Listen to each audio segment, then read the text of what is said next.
Hello friends, moms kitchen ಕನ್ನಡಗೆ ನಿಮಗೆಲ್ಲ ಸ್ವಾಗತ ಸುಸ್ವಾಗತ. ಇವತ್ತು ನಾವು ಮೌರ್ಯ ಹೋಟೆಲ್ ರೆಸ್ಟೋರೆಂಟ್ ಆಗಿ ಸ್ಪೆಷಲ್ ಸೂಪರ್ ಆದ ಚಿಕನ್ ಕರಿ ಮಾಡುವ ವಿಧಾನವನ್ನು ತಿಳಿಸುತ್ತಿದ್ದೇವೆ. ಹಾಗಾದರೆ ಬನ್ನಿ ನೋಡೋಣ ಹೇಗೆ ಮಾಡೋದಂತ. ಮೊದಲು ಒಂದು ಬೌಲ್ನಲ್ಲಿ ನಾವು ಅರ್ಧ ಕೆಜಿಯಷ್ಟು ಚಿಕನನ್ನು ತೆಗೆದುಕೊಂಡಿದ್ದೇವೆ. ನಂತರ ನಾವು 1 ಟೀ ಸ್ಪೂನಷ್ಟು ಖಾರದ ಪುಡಿಯನ್ನು ಹಾಕಿಕೊಳ್ಳುತ್ತೇವೆ. ನಂತರ ಒಂದು 2 ಟೀ ಸ್ಪೂನಷ್ಟು ಶುಂಠಿ ಪೇಸ್ಟನ್ನು ಸ್ವಲ್ಪ ಹಾಕಿಕೊಳ್ಳೋಣ. ನಂತರ ರುಚಿಗೆ ತಕ್ಕಷ್ಟು ಉಪ್ಪನ್ನು ಹಾಕಿಕೊಳ್ಳಿ. ಸ್ವಲ್ಪ ಅರಿಶಿನ ಪುಡಿಯನ್ನು ಹಾಕಿಕೊಂಡು 1.5 ಚಮಚೆಯಷ್ಟು ಗರಂ ಮಸಾಲ ಪೌಡ್ರನ್ನು ಹಾಕಿಕೊಳ್ಳಿ. ನಂತರ ಒಂದು ಸ್ವಲ್ಪ ಹೆಚ್ಚಿಕೊಂಡಿರುವ ಮೆಣಸಿನ್ಕಾಯನ್ನು ಹಾಕಿಕೊಳ್ಳಿ. ಮೆಣಸಿನ್ಕಾಯಿ ಇಲ್ಲವೆಂದರೆ ಮೆಣಸಿನ್ಕಾಯಿ ಪೇಸ್ಟ್ ಕೂಡ ಹಾಕಬಹುದು. ನಮ್ಮ ಕಡೆ ಪೇಸ್ಟ್ ಇರಲಿಲ್ಲ, ಅದಕ್ಕೆ ಮೆಣಸಿನ್ಕಾಯಿ ಹಾಕ್ಕೊಂಡಿದ್ದೇವೆ. ನಂತರ ಸ್ವಲ್ಪ ಕಟ್ ಮಾಡಿಕೊಂಡಿರುವ ಕೊತ್ತಂಬರಿಯನ್ನು ಹಾಕಿಕೊಳ್ಳಿ. ಆಮೇಲೆ ಒಂದು ಅರ್ಧ ಲೀಟರ್ನಷ್ಟು ಗಟ್ಟಿಯಾದ ಮೊಸರನ್ನು ಕೂಡ ಹಾಕಿಕೊಳ್ಳೋಣ. ಇದರಿಂದ ಕರಿ ತುಂಬಾ ಟೇಸ್ಟಿಯಾಗಿ ಬರುತ್ತದೆ. ಎಷ್ಟು ಮೊಸರು ಜಾಸ್ತಿ ಹಾಕುತ್ತೇವೆ ಅಷ್ಟೇ ನಮ್ಮ ರುಚಿ ಕೂಡ ಜಾಸ್ತಿ ಬರುತ್ತೆ.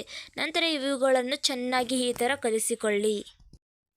ನಾವು ಇದನ್ನು ಕಲಿಸ್ತಾ ಇರ್ತೇವೆ. ನೀವು ಅಷ್ಟೋ ತನಕ ನಮ್ಮ ವಿಡಿಯೋನ ಲೈಕ್ ಮಾಡಿ, ನಮ್ಮ ಚಾನಲನ್ನು ಸಬ್ಸ್ಕ್ರೈಬ್ ಮಾಡ್ಕೊಂಬಿಡಿ ಮತ್ತು ನಿಮ್ಮ ಎಲ್ಲ ಸ್ನೇಹಿತರೊಡನೆ ಈ ಒಂದು ವಿಡಿಯೋನ ಶೇರ್ ಮಾಡೋದನ್ನು ಮರೆಯಬೇಡಿ. ನೋಡಿ ಸ್ನೇಹಿತರೆ, ಈ ಥರ ಇದನ್ನು ತುಂಬ ಚೆನ್ನಾಗಿ ಕಲಿಸಿಕೊಂಡು ಒಂದು ಅರ್ಧ ಗಂಟೆ ತನಕ ಇದನ್ನು ಮುಚ್ಚಿ ಇಟ್ಟು ಬಿಡಬೇಕು. ಒಂದು ಅರ್ಧ ಗಂಟೆ ಆದಮೇಲೆ ಇದನ್ನು ತೆಗೆಯಬೇಕು. ಇಲ್ಲಿ ನೋಡಿ ಸ್ನೇಹಿತರೆ, ಈಗ ಅರ್ಧ ಗಂಟೆ ಆಗಿದೆ. ಇದನ್ನು ತೆಗೆದುಕೊಂಡು ಮತ್ತು ಇನ್ನೊಮ್ಮೆ ಇದನ್ನು ಚೆನ್ನಾಗಿ ಕಲಿಸಿಕೊಳ್ಳಿ. ನಂತರ ಇದನ್ನು ನಾವು ಗ್ಯಾಸ್ ಮೇಲೆ ಇಟ್ಟುಕೊಳ್ಳೋಣ. ಗ್ಯಾಸನ್ನು ಮೀಡಿಯಮ್ ಫ್ಲೇಮ್ನಲ್ಲಿ ಇಟ್ಟುಕೊಂಡು ಇದನ್ನು ಒಂದು ಅರ್ಧ ಗಂಟೆ ತನಕ ಚೆನ್ನಾಗಿ ಬಾಯ್ಲ್ ಮಾಡ್ಕೊಳ್ಳಿ.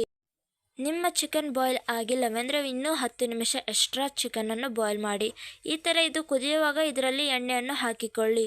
ಈ ಥರ ರುಚಿ ತುಂಬ ಟೇಸ್ಟಿಯಾಗಿ ಬರುತ್ತದೆ. ಅರ್ಧ ಗಂಟೆಯ ನಂತರ ನೋಡಿ, ನಮ್ಮ ಚಿಕನ್ ತುಂಬಾ ಚೆನ್ನಾಗಿ ಬಾಯ್ಲ್ ಆಗಿಬಿಟ್ಟಿದೆ. ನೋಡಿ ನಮ್ಮ ಚಿಕನ್ ಎಂಥ ಟೇಸ್ಟಿಯಾಗಿ ಕಾಣುತ್ತಿದೆ. ಇದೇ ಥರ ನಿಮಗೆ ಇನ್ನೂ ಹೊಸ ಹೊಸ ರೆಸಿಪಿಗಾಗಿ ನಮ್ಮ ಚಾನಲನ್ನು ಹೀಗೆ ಸಬ್ಸ್ಕ್ರೈಬ್ ಮಾಡಿ ಮತ್ತು ಈ ಒಂದು ವಿಡಿಯೋನ ನಿಮ್ಮ ಎಲ್ಲ ಸ್ನೇಹಿತರೊಡನೆ ಶೇರ್ ಮಾಡಿ.